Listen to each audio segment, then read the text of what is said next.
Ano tabo? Salabat, bibingka, and kaping barako. Ito. Yun. Okay. But, easy sulit.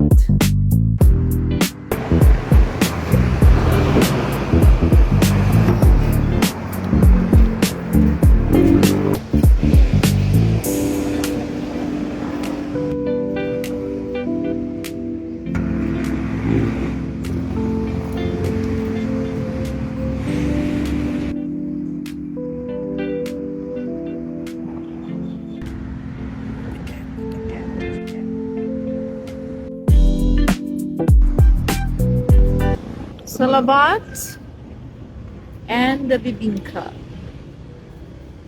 Pero in fairness dito talaga mura dito, no? 50 pesos lang yung bibingka, tapos ang sarap. Kailang balik na kami dito kay Mrs. Suli. Tapat siya ng Hebron na Concepcion.